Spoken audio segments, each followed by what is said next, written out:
And what is up, everybody? Welcome to the Inland Sports Show, live and amplified here on Wednesday night. A lot of high school footballs. We head into scrimmage week for all those teams playing in week 0. So, of course, we've got a lot of high school football on this show. We're going to check in with Andy Diaz, the head coach of the Corona Panthers. Corona's going to open up the season playing at SoFi Stadium, the home of the Rams and the Chargers, so we're going to talk about that. Paul Unga, the new head coach at Etiwanda. He played for the Eagles. Now he's back as the head coach, trying to get them back to the postseason. And Ernie Burries, we're going to check in with him, the former Pacific Pirate, back at his alma mater. And remember, Pacific did not have football at the varsity level last season, so he's trying to have a big comeback season with Pacific. So we'll talk that. We'll talk Riverside Poly football, also mix in a little girls flag football as well. And for those wondering, we will unveil the Bass preseason top 25 poll next week, next Wednesday. So one more week and we will unveil the preseason top 25 the night before we officially start high school football, because August 21st, that Thursday night, we will see our first games for our teams here in the Inland Sports Show coverage area. So next week, the preseason top 25 brought to you by Bass Athletics. All right, our first guest tonight is Andy Diaz, the head coach of the Corona Panthers. Corona will kick off the season at SoFi Stadium against the Hillcrest Trojans. That's a 5 p.m. kickoff at the home of the Rams and the Chargers. What a cool experience for both these teams, Hillcrest and Corona, to kick off the year at an NFL stadium that's hosted the Super Bowl, right? And the home of the Rams and the Chargers, I mentioned as well, NCAA title game. So it's one of the best venues in all of football, and they get to kick off the season in week 0, August 22nd, 5 p.m. kickoff out there at SoFi. So here is Panthers head coach Andy Diaz here on the Inland Sports Show. Inland Sports. And now join us here on the Inland Sports Show with week 0 right around the corner. The Corona Panthers with a massive game right out of the gate. We got head coach Andy Diaz. Join us on the show. And coach, SoFi Stadium, home of the Rams, home of the Chargers, I guess home of the Panthers now too. You guys are kicking off at SoFi. How cool is that in week 0? Well, first of all, thank you, Mr. Fernandez, having us on here. You know, it's a blessing always to be on your show. And wow, I've been coaching in my 27 years. And for me to experience something like this for our group, the players, this is just something phenomenal that doesn't happen to everybody. And but to see, this is great for the players, great for my coaches, great for the school. Great for the community. You know, everybody's talking. It's the buzz out in the community. You know, whoa, the Panthers are playing at SoFi. You know, and it's just like one of these once-in-a-lifetime experiences. And, you know, when I contacted my principal, Mr. Sanchez, said, hey, Mr. Sanchez, we have this opportunity. He didn't hesitate. He's like, let's do this. You know, this is going to be great for everyone. All right, so you play Hillcrest. So on top of, you know, the spectacle of playing at SoFi Stadium, that's a great game for you guys in that first year to find out, you know, how good are you? What are some things that you do well? What are some things that maybe you guys don't do well that you can fix going forward? Because that Hillcrest game, I mean, I don't want to put words in your mouth, but that's a good, you know, measuring stick game, right? So Coach Carter has it going on over there at Hillcrest, and he's doing a phenomenal job. They're a very good team. They took it to us last year. We know that, and it's tough when you're like, okay, do I want to play them at SoFi? And, you know, we just don't have the option. We're going to play Hillcrest at SoFi. And so, yes, it's a tough game, but I think it's a different scenario for everyone. And given that our kids are so young and to experience something like this, we're going there to, yes, we want to win the game. And we know it's going to be very difficult because Hillcrest just brings it every single time. But at the same time, it's SoFi Stadium. Yeah. You know, and to have that kind of experience, you're kind of almost like everything goes out the door. And we're going to just take it all in, from the trip to there, to the locker rooms, to warming up, to the actual game. And win or lose, this is going to be something that we will never forget. Yeah, I mean, gosh, refresh my memory. I'm a huge football fan, but wasn't and I can't remember now. The Super Bowl was at SoFi last year, wasn't it? Was it? Or was it 2 years ago? I can't remember now. It was the year before that. Yeah. Yeah, but it was just there. You're going to play in a stadium that hosted the NFL Super Bowl like that. That's just crazy. Yeah, and it's crazy because we sit there and we just like the kids. The kids watch the Chargers. They watch the Rams. And they're going to be on that same field. Yeah. And Stafford stood right here. Exactly. And we're going to be, like the seats, they're not paying, I believe general admission is like $30 a ticket. And so, I mean, can you imagine $30 at SoFi? I wish I could pay that much and get those kind of seats. You can't even park your car for that much. Exactly. And so, just to soak it all in. I mean, this is once in a lifetime experience that is going to come, and these kids will never forget. Their families will never forget. I know myself and my coaching staff are never going to forget this. I can't thank, Playbook Sports enough. They're the ones that reached out to me, and because people keep on asking, how'd you do it? Yeah. What'd you do? And it's kind of funny because it goes back to what I preach to my players all the time. Is treat everyone nice, treat everyone how you want to be treated, never burn bridges, and you never know. Yeah. And things will come through.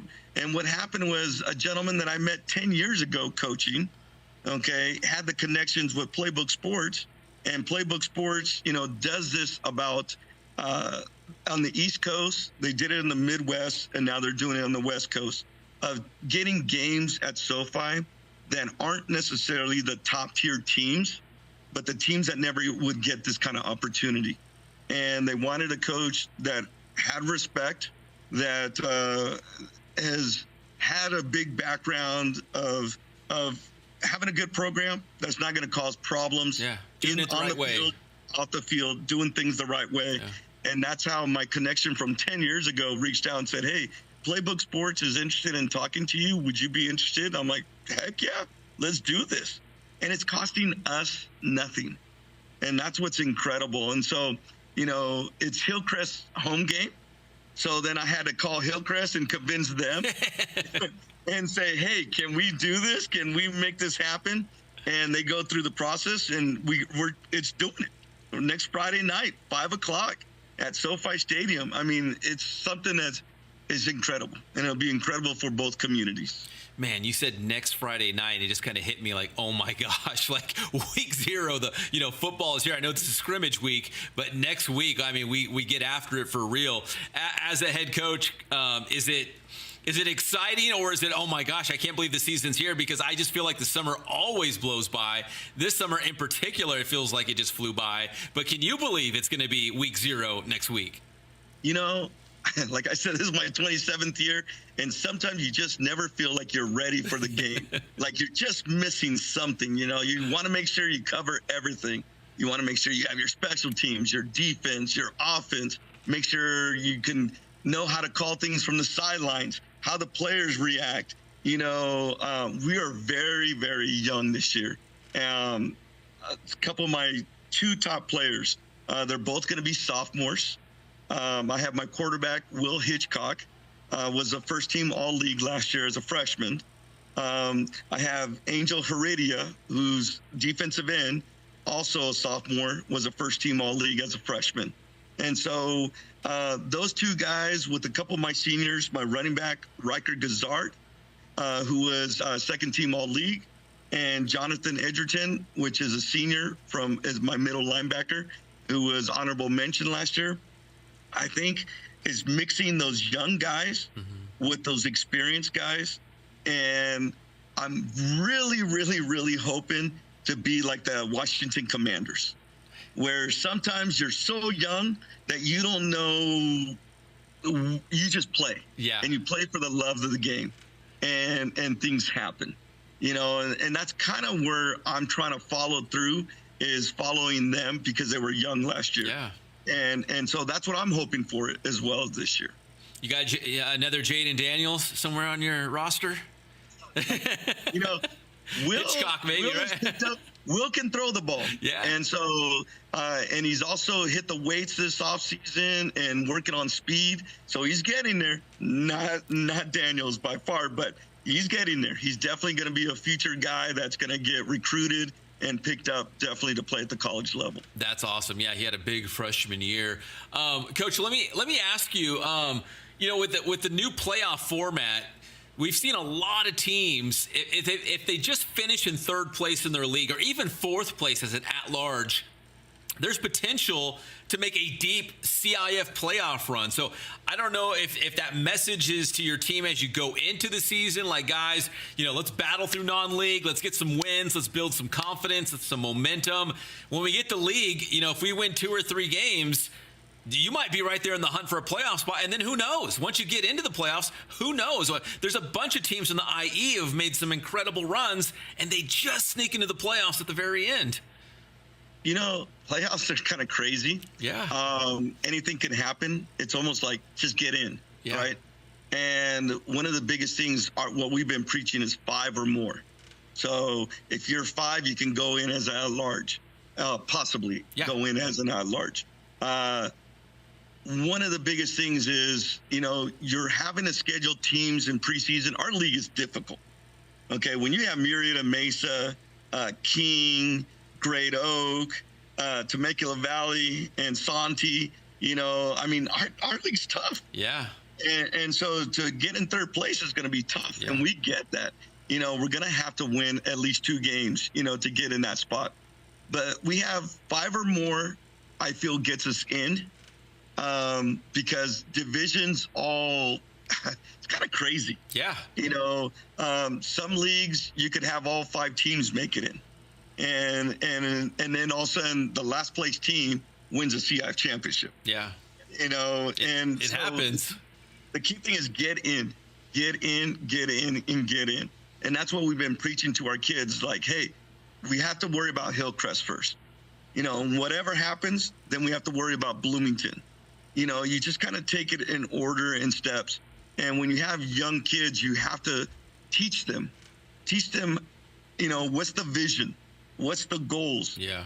How to play in that day, and kind of, football's tough. We only play 10 games for a reason. It's tough on our bodies. And, it's not like other sports where we can play 2 or 3 games in 1 week. Yeah. And so trying to teach the kids that, hey, we did all this stuff in the off season for a guaranteed 10 games, and we're working every day for 48 minutes. And it's kind of hard for them to understand that. And so you're trying to teach them that. And with us being so young this year, I see as a head coach that I'm having to do a lot of that this year. Mm-hmm. Just go get some of the baseball guys from Andy Wise. I mean, all the great coaches at Corona, I guess, are named Andy. Get some baseball guys, right? I'm going to be honest. There was a couple that came out my second year, and I was like, heck no. You're a draft guy. You're going to be making millions. Don't get hurt on my watch playing football. That's what I said. I said, you know what? You need to go back to the baseball field, And yes, I welcome any guy that comes out. And we do have some baseball guys. But, I'm also a realist. If these kids are going to get drafted and are going to make money, I get it. Yeah. And that's just the name of the game. But we also have baseball guys here. We have basketball guys playing for me and things like that. That, hey, you never know. Yeah. And give yourself that opportunity. Yeah. And I tell my baseball guys, go play lacrosse, go play basketball, go play something else, because you don't know. Yeah. The more opportunities you give yourself, the more chances you have for scholarships and things like that. Yeah, 100%. All right, Coach, let's wrap it up like this. Tell me something about this team that you feel good about. Give me something positive, a strength on this year's version of Corona football. What have you liked so far about your Panthers, leading up? I know you got the scrimmage, but leading up to that first game against Hillcrest. I think the biggest thing that I love is, first of all, our athleticism. Mm-hmm. I think this is probably the best bunch that I've had in 4 years, athletic-wise. And the best thing that I've seen is that they are all falling into my 3 pillars for the program, which is believe in yourself, believe in your teammates, and believe in your coaches. And so they're working hard in the weight room. They're trying new things. Some kids are being put in different positions. Some kids are not even coming off the field, and they're pushing themselves and they're trusting each other. And I'm seeing that bond as a team come together. And that's something great, because usually you don't see that with young kids and with a young team. And so to see these kids come together like this as a young team, and I think SoFi is going to be even more of bringing us together. It's amazing. And that's something that I look forward to. And it makes our life as a coach happy and more exciting to come to practice. You know, I tell the kids, I said, hey, for the 25 cents an hour I get paid to coach, I said, we enjoy this. I want to enjoy football. I want this thing to work out for you guys. We're here to love you and care about you. And we just want to see the excitement. And that's what we're seeing. We're seeing the excitement in practices. So I'm waiting. I can't wait to see the excitement go on to the game field. Well, we won't have to wait much longer. It all starts week 0, August 22nd. Corona taking on Hillcrest at SoFi Stadium to kick things off next Friday night. 5 p.m. kickoff if you're heading that way out to Los Angeles. So kind of an early start out there for the Panthers and the Trojans. That is Corona head coach Andy Diaz. Join us here on the Inland Sports Show. Coach, thank you so much. Good luck this season. Man, and enjoy that experience out there at SoFi. Thank you, sir. And we're going to soak in every second of it. All right, that's Coach Diaz here on the Inland Sports Show. Inland Sports. All right, good stuff from Coach Diaz. Very exciting to kick off at SoFi Stadium next week with the Hillcrest Trojans. In fact, we had Coach Carter and Hillcrest on the show, I think like 2 weeks ago, I want to say. So you can go back and check out that interview as well right here on our Inland Sports Show YouTube channel. When we come back on tonight's episode, we're going to check in with Etiwanda head coach as we pay a trip to the Baseline League. Their new head coach, Paul Unga. He's a former Etiwanda player back at his alma mater. He's been in the state of Washington coaching, but he's back home and ready to bring a winner to the Eagles. So we'll check in with Etiwanda head coach Paul Unga when we come back here on the Inland Sports Show right after this. The Inland Sports Show is brought to you by Kin Sporting Goods in Norco, #1 in the Inland Empire for team uniforms, sports equipment, and Letterman's jackets. Bass Athletics in Corona, driven by passion and hard work, Bass Athletics helps student athletes push their limits, compete with heart, and build the discipline to succeed in sports, school, and life. For more information on the Bass Private School, visit bassathletics.com. Paulson Orthodontics in Redlands with Dr. Marcus Paulson. Personalized treatment you deserve from an orthodontist that you can trust. And Chick-fil-A in Yucaipa, right off the 10 freeway at Yucaipa Boulevard. Eat more chicken.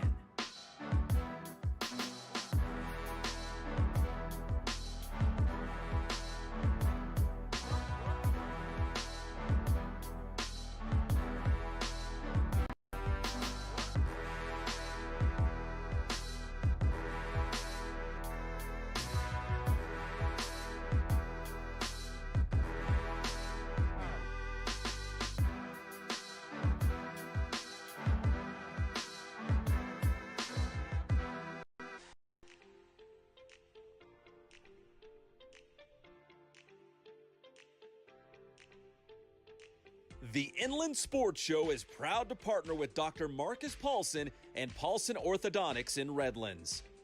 Dr. Paulson and his team work with children, teens, and adults using orthodontic products like traditional braces and Invisalign to make a difference in the appearance, comfort, and function of each patient's teeth. Paulson Orthodontics welcomes new patients, so schedule a visit today.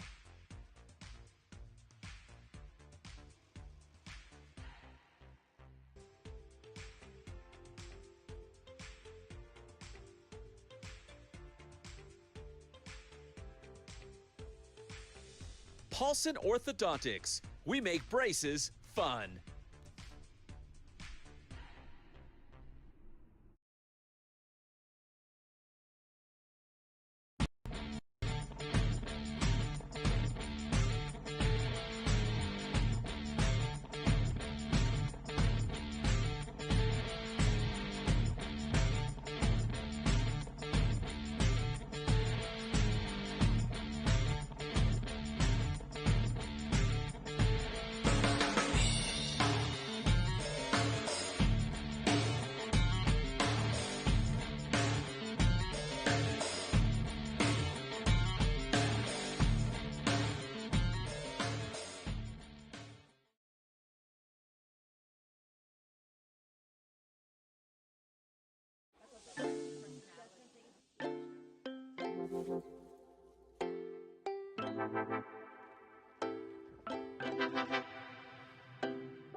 Hey guys, this is Jason at Ken Sporting Goods. We're almost to 1,000 Instagram followers. Tell your friends, like us, come down, see us. Thank you so much for your loyalty.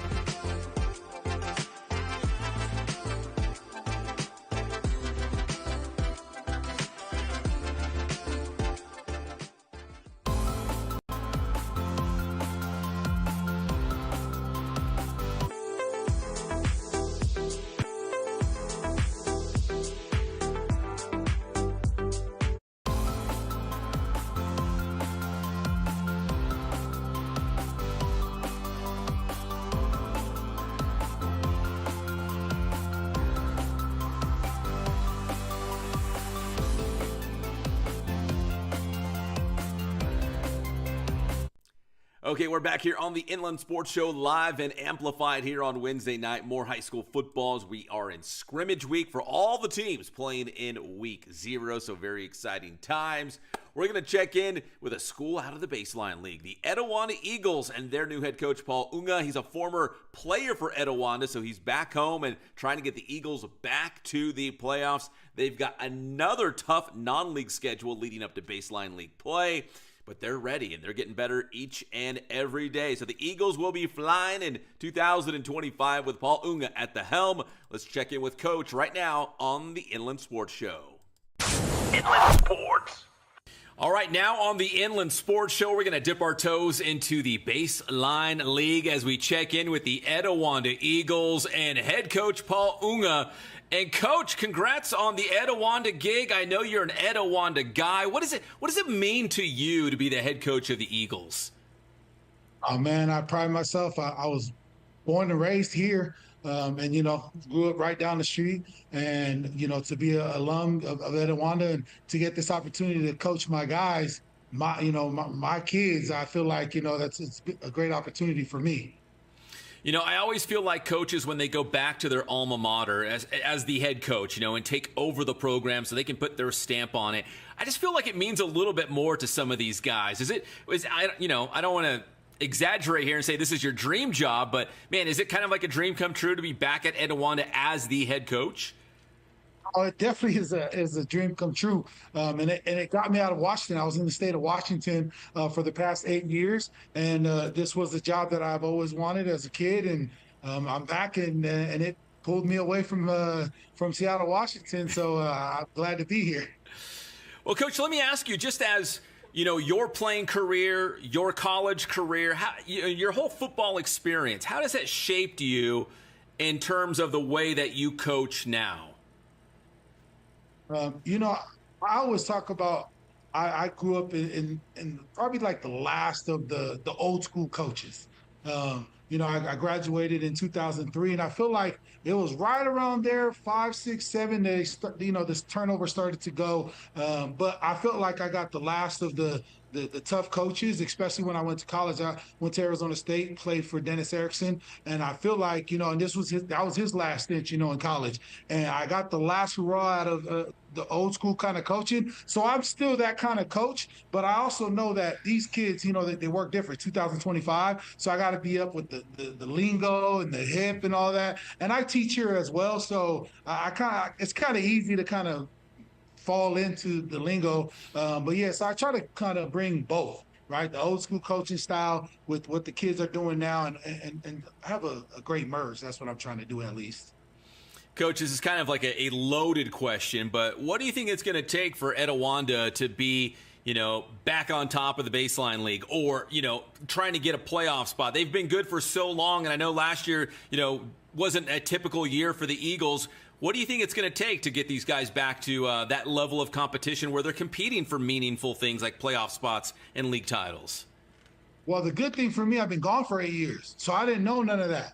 Last time I was here, or even when I first left, my brothers were coaching here with Bias. They won, the state title. Yeah. And then for the last 4 or 5 years, I kind of been away. So the tradition with me, at least, it's been strong, right? We won a league title when I was here, and we were still good for there. So I kind of I'm hoping that I kind of just like jumped into a time zone and then came back out and was like, hey, we're in 2025. But when I was here, we was always good. And that's kind of what I'm trying to bring back. It's just that energy and that feel that, these kids have been missing for a little while, but we've been pretty good for a long time. All right, Coach, give me something that has impressed you about this team through summer workouts and now going into, traditional fall training camp with helmets and pads. What do you like about this team? To be honest with you, man, the dedication that these kids put in. We were here every day in the summer, and since I came from Washington, I told them, like, I'll be in and out during the spring because I'll still, living in Washington. But once the summer comes, I'm going to be locked in and I'm going to be here every day. And we did a percentage, and 87% of the kids showed up every day. And that alone is a testament to them of wanting to be great. Right? Like, there's always talks of being great, especially with teams. There's talk about changing the culture. But if the kids don't show up, who are we there to coach, right? And who are we there to kind of to breed another, culture into them? So I believe that was the kids. They did it themselves, and they wanted to be here, and they wanted to change. And I was just here along for the ride for them, and it's been a great ride for me. All right, Coach, I'm looking at your schedule right now, and Etiwanda traditionally always plays, really good teams in that non-league portion before you get to baseline action.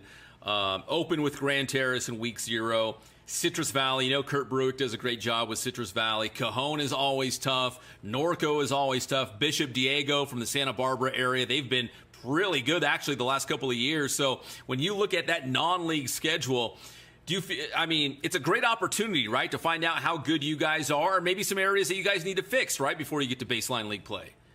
Most definitely. And then, for our scrimmage, we got Tustin coming up this Thursday.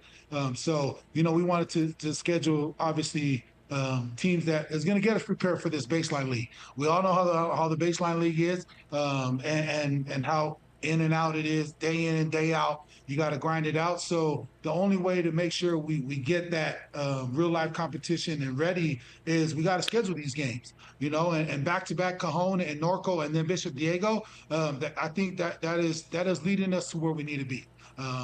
Right on time for our bye week, right the last week of September, and then we kick off with Ayala, right after that. So I believe that whoever does the scheduling, I didn't get to change. I didn't get to pick. It was already there, but they kind of knew what they were doing. We need to get toughened up a little bit, and you know how it is. We got to make sure we're ready and primed for league. That's all that matters, to us. Obviously, everything matters, but for us, especially in my first year, getting our guys ready for that October 3rd. I believe it's October 3rd kickoff for baseline league starts. Yeah, you're right. October 3rd, right on the dot, Coach, against Ayala to kick off league play. But you're right, that non-league schedule, man, that's exciting. You got some really good teams to face in that non-league schedule to get you ready for league play. And hopefully, ultimately, a CIF playoff spot and a CIF run, at the end of the season. I know, first-year head coach at Etiwanda, but, is your goal, your expectation, is that, hey, this is a playoff team, man. We need to have that mindset that we're a winning team, a championship culture to get back to the playoffs. Is that safe to say? Well, as a coach, you don't ever want to breed a losing culture, right? So everything is about winning culture. But we talk about winning the day, like every day, right? And we just started school last week, Wednesday. Did you win in the classroom, right? If you didn't win in the classroom, you're behind the 8 ball already. Right. And then when you got to weights, 6th period, did you win in the weight room? If you did it, okay, now you're back 2, right? You're in the hole. Now you're down 0-2, And then if you didn't do great in practice, now that's 3 strikes in one day, you're out, right? So we're already behind the 8 ball. So for us, it's winning the day every day. And it began in the summer, kind of like how we talked about. The boys showed up every day, day in, day out. And I don't see any different. And again, like I said, I teach on campus. I'm walking around campus, and I tell the boys, if I see you hanging out on the campus, Like, no, we're not doing that, right? You're gonna be in the classroom, and I think our guys are leading the way in that. And I always tell them, like, you want to be the good examples, right? Let's change the culture. You got to be a good example in the classroom, good example on campus, and that it's starting to turn over. And though it is year one and it's still early, we haven't even played any games. I feel like the boys are doing it themselves. I'm just, like I said, I'm here for the ride. All right, Coach, speaking of leading by example, I know we can't list everybody on your roster, but do a little name dropping. I mean, maybe it's your captains, maybe it's a couple seniors, but who are some of the guys that we'll be talking about this season for the Etiwanda football team? I mean, it always starts from the top, man. If you're in your locker room, the number one dude is your quarterback, right? Your signal caller. That's the standard and that's the expectation, right? That's both. And if he's not that guy, if he's not the leader, then you only go as it is with the quarterbacks, and that's the next level and the level after that, right? So our quarterback has been. At first, he was I had to nudge him a little bit. Hey, I need you to speak a little bit more. And I call him out about it. Hey, I need you to be a leader a little bit more. But as the summer gone, he's just been taking that. He's been taking it. And I think, it's been transitioning to a great move for him. And he's being that leader that we need on offense. And, we got our O-line, we got some good guys at O-line. We got G-Sean, he's coming back here. He's going to be a senior this year.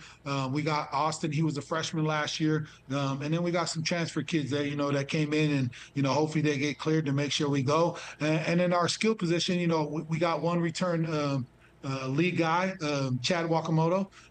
Other than that, we got a bunch of guys that played a little bit, but, we're kind of role players, and we're hoping they take that step, right? I mean, when it's your turn, it's your turn. So I'm hoping on the offensive side that happens. And leading just like quarterback on offense, our quarterback on defense is Chu Toki. He's a he'll be a junior this year, and he was a returning first team all league last year as a sophomore. So we got some guys up front that I think it's going to help us. We got Carson Guy off the edge. We got some young guys that off the edge, and then we got some returners in the secondary. Actually, we got one returner played a little bit of offense and defense a little bit last year, but was mainly a JV guy, JJ. And then we got some guys that again. We got some key transfers, but those will come when they come. And we got to wait on CIF for those. So I think we got some guys coming back that can really help us, and I think we're going to be okay. All right, Coach Unga. Okay, so week 0 against Grand Terrace. I believe that's a Thursday night, right? Your first game. It is. They changed it for us to a Thursday game. Yes, they did. All right, and then like you mentioned, the scrimmage with Tustin this week to get you ready for Grand Terrace in that first game of the year. Yeah. Let's wrap it up like this. What are you hoping to see out of your Etiwanda Eagles in that scrimmage against Tustin? That when you walk away from that scrimmage, you're like, man, I feel good about our team. What are you hoping to see in that scrimmage from your team? That when they see an opposing team, the light switch just turns. Playing fast, physical. If I walk away and we play fast and physical, we'll worry about the X's and O's, as the year goes on. Again, because we're bringing in a first-year offensive coordinator with Nick Acosta, and we're bringing a first-year defensive coordinator with my younger brother, Christopher Unga. So Kissy's gonna, lead our defense. So as long as we come playing fast and physical, I can live with the results and effort, right? We can't teach effort, and that's going to be on the boys, but I have no doubt that our boys will be ready for that. Well, Coach, very exciting to catch up with you and, chop it up, talking Etiwanda football. That is Paul Unga, the head coach of the Eagles. Join us here on the Inland Sports Show. Thank you so much, Coach, and good luck this season. Thank you for having me, Pep. Appreciate it. Go Eagles. Inland Sports. Good luck to Coach Unga and the Eags this upcoming season. When we come back after a very short break here on the Inland Sports Show, we're going to check in with the new head coach of Pacific Pirates, Ernie Burries, back at his alma mater. We're also going to hear from Jerron Gilbert, the new head coach. I shouldn't say new head coach. He's been there for a couple of years now at Riverside Poly High School, Jerron Gilbert, and also a little girls flag football as well. We'll be right back here on a live and amplified edition of the Inland Sports Show right after this. The Inland Sports Show is brought to you by Kin Sporting Goods in Norco, #1 in the Inland Empire for team uniforms, sports equipment, and letterman's jackets.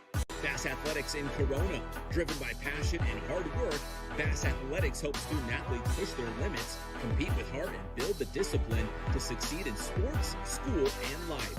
For more information on the Bass Private School, visit bassathletics.com. Paulson Orthodontics in Redlands with Dr. Marcus Paulson. Personalized treatment you deserve from an orthodontist that you can trust. And Chick-fil-A in Yucaipa, right off the 10 freeway at Yucaipa Boulevard. Eat more chicken.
I'm going to start everybody off with a shout out. Shout out to Philadelphia Eagles backup quarterback and the pride of Centennial High School in Corona, Tanner McKee. I know it's only a preseason, but he still lit up those Cincinnati Bengals. The Eagles beat the Bengals 34-27. McKee had 252 through the air, passed for 2 touchdowns, rushed for another touchdown, and he looked really sharp in that preseason game, in which Cincinnati did play Joe Burrow and Jamar Chase and a bunch of their starters in that game, but still a great outing by Tanner McKee, who's trying to solidify his spot as the backup for Philadelphia. What a great backup he is as well. Something happens to, Jalen Hurts, boom. They at least have something. I like it. Man, this is a beautiful time for baseball as we come down the home stretch. And right now, the Dodgers go into a freeway series. They're going to play at the Angels.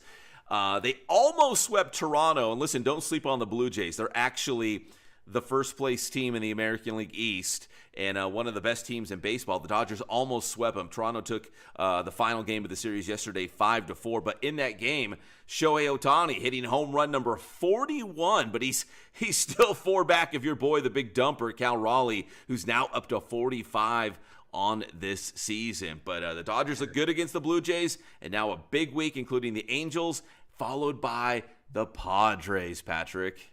Right. So we got big matchups here. Freeway series. And then I think we got the ultimate test.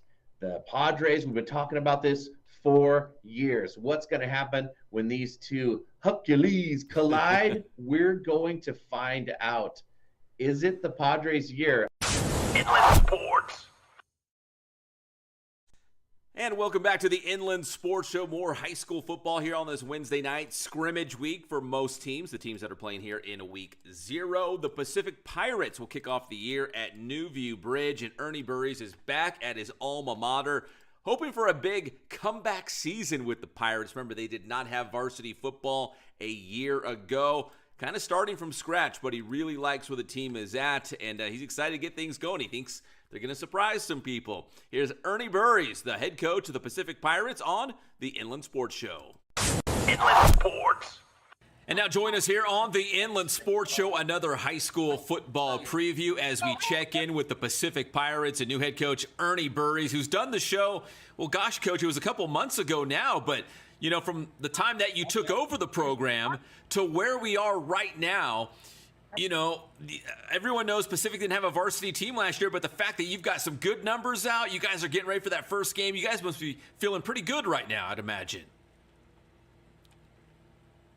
Yeah. The buzz is going around campus. Teachers are loving it.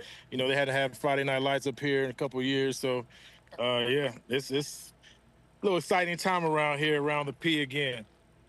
Well, Coach, you were telling me off camera you've got, more than 70 guys out, doing football, which, at least in my estimate, that's a huge jump in the right direction. Just get, guys out for the team. The last couple of months, just being at the helm of the program, what have you liked about the program and this team? Where have you guys improved and gotten better? The trenches. The skill guys, you always get skill guys, especially around here in San Bernardino area. There's skill guys everywhere, but, it's the trenches. So we got a couple guys that came in and some big freshmen that came in, and they're ready to grind and, ready to step up to the challenge and go out there and play some football. So, Coach, as you get ready for that first game of the year, I think you guys open with New View Bridge. What are some areas that have been, maybe like a pleasant surprise for you? You're like, okay, we've got some strong areas on this team. What have you liked? Where's the strengths? I don't know. They just ending up practice right now, so I couldn't hear what you said. What'd you say? Where's the strengths on this year's team? What has been like a pleasant surprise to you about where this team might be strong at this year? Have to wait and see. It's a lot of folks is waiting to see exactly what we're going to do. And a lot of it has to do with guys getting back into the swing of playing football, because there's a lot of talent that was already here on campus before I got here that just didn't want to play. And one big name is Kamani, and another one is Trevor. So those two guys are going to be big as far as what we do around the game and during the games and how the outcomes will be. Yeah, I know Kamani Whittington, obviously a big-time wrestler, too. He was a great wrestler, and, to get him out for football, I'm sure that's going to be a huge addition for you guys. Coach, do you want to do a little more name-dropping? Are there a couple other guys that you feel like might have a big season for the Pirates without giving away all your secrets, of course? there's some guys. You know, you have Aiden and Ryan Cooper. You got Coop. Who else do we have? Corey. I'm not gonna give last names, but you know, it's because me, honestly, I give them all nicknames. So you know, I don't really go by their first and last names. But then you also have you know, the freshman, two freshmen actually phenoms that I think are going to be really, really good for a long time. You have Lamont Nash, and then you have Braylon Walker. They're going to be really, really good. You know, these are guys that, you know, they can go pretty much anywhere and play like right away as freshmen. So, you know, I'm looking forward to seeing them on the field. You know, Coach, the fact that it's been, you know, several years, obviously, since Pacific's had a winning season, and last year they didn't even have a varsity football team. How anxious are you guys just to get the season going and go out there and feel like you've got something to prove maybe to other teams? You know, it's always something to prove, especially coming out of, you know, San Bernardino. Even at Cajon, we had a lot to prove. You know, no one really thought that, you know, we would be where we were and what we did over there. And then, you know, coming over here, coming back home, you know, like I said, a lot of folks didn't think that I would even have these numbers right now to even field a team. They figured that, you know, we would have another fall soft team, and then it'll take 2 or 3 years to get the numbers where I'm at now. But, you know, so we're definitely looking forward to it. We have, you know, scrimmage this Friday versus Colton, and who did pretty well last year. And Montclair, who has a new coach, Tony Gomez, which is, you know, he came here, he went here to Pacific with my little brother. So, you know, he basically grew up with me. So it's him coming back home, and, you know, all of us trying to get better going into the season. All right, Coach, finally, what would you consider a successful season for Pacific this year? I mean, is it make the playoffs? Is it get, you know, just a couple wins? Like what does success look like to you maybe this year? Well, success for me, is that win a league, going to the playoffs, going deep into the playoffs. That I think, you know, with the team that we have, and then, you know, where I think that they would place us based off of, you know, last year and the years before. I think that, you know, we can make a deep run, barring injuries, of course. You know, it takes a lot of luck, you know, to get anywhere, you know, especially coming to the playoffs. You know, regardless of how good you are, what have you, you know, injuries take a big factor and you know, take account to anything. But like I said, I think that's what would be a successful season for me. But everyone else, you know, they're telling me, oh, if you win 3 games, that's success. That's not what I do. I'm not here just to win 3 games. I'm not a 30% type guy. So, you know, that's a failure for me. Well, Coach, it sounds like you're playing it cool right now, but I think you like this team. I think you've got some big expectations for this team this year. Oh, yeah, most definitely. You know, it's just, you know, I always have high expectations for anything and everything that I do. And, you know, because if not, then who? You know, why not now? You know what I mean? Why do they have to wait 2 years to be great? You know, if you put in the work, and which they've been doing that, they've been putting in the work. And, you know, and I think they're ready to play. We got a lot of guys who just ready to go out here and just lay some hats. Well, Coach, I'm excited to see the Pirates back out on the field for varsity football. Really appreciate your time. Good luck in that scrimmage against Colton, and we'll check in with you guys again soon. I appreciate it. You got it. That's Ernie Burries, the head coach of your Pacific Pirates, right here on the Inland Sports Show. Inland Sports. Good stuff from Coach Burries. Always love catching up with him, and good to see varsity football back at Pacific. He is the right guy for sure for the Pirates. All right, it is scrimmage week. One of the better scrimmages you'll find in the area. Riverside Poly is going to be down with the Liberty Bison. We love Liberty. They always do a good job. And Riverside Poly, you know, it was a battle last year in the Sun Belt League. Remember, Valley View, Hillcrest, Poly, all tied, I think, at 2-3 in league play. But only Valley View made the playoffs. So you can't leave anything for chance in the Fun Belt League, as we like to call it, because it's so fun and competitive, all those games. So Riverside Poly trying to stack up some wins this season and get back to the playoffs. Remember, 2 seasons ago, they made it all the way to the CIF Southern Section Division 11 championship game against Ramona. And they've got a couple guys still on the roster from that team. And head coach Jerron Gilbert says, yeah, he's leaning on those guys to kind of build that championship culture to have a big season and get back to the playoffs. Here is Bears head coach Jerron Gilbert. Inland Sports. I've been leaning on those guys heavy. And, we have a few guys that really, played in that group, and some guys that were varsity JV, kind of in between. Matt Henry's was a starter on that team. Gaines was a starter on that team. Benji was a starter on that team. Devin was a starter on that team. So those guys that played in that group kind of know what that feels like and what the energies feel like to have that success, and we're counting on them to kind of bring that back and call it out if it's not looking like that, Inland Sports. All right, good stuff. Thank you, Coach Gilbert, for that. You can find more on the Riverside Poly football team this week on the Riverside Sports Update on Riverside TV. You can also find some highlights of La Sierra playing on the road at Yucaipa in girls flag football from Tuesday night. Yucaipa raced out to an early 18-0 lead. La Sierra would battle back. The Eagles would cut it to a 1-score game, making it 18-12, but Yucaipa would get a big touchdown in the third quarter from Bella Keselovich. In fact, she had a couple touchdowns in the game, and that would be the difference as Yucaipa hangs on to win at home against La Sierra 25-18. More on this game also on the Riverside Sports Update this week on Riverside TV, so go and check that out. All right, that's going to do it for this edition of the Inland Sports Show. Again, next week we will unveil the Bass Athletics preseason top 25 poll. I think we are almost there. I think we've almost got it.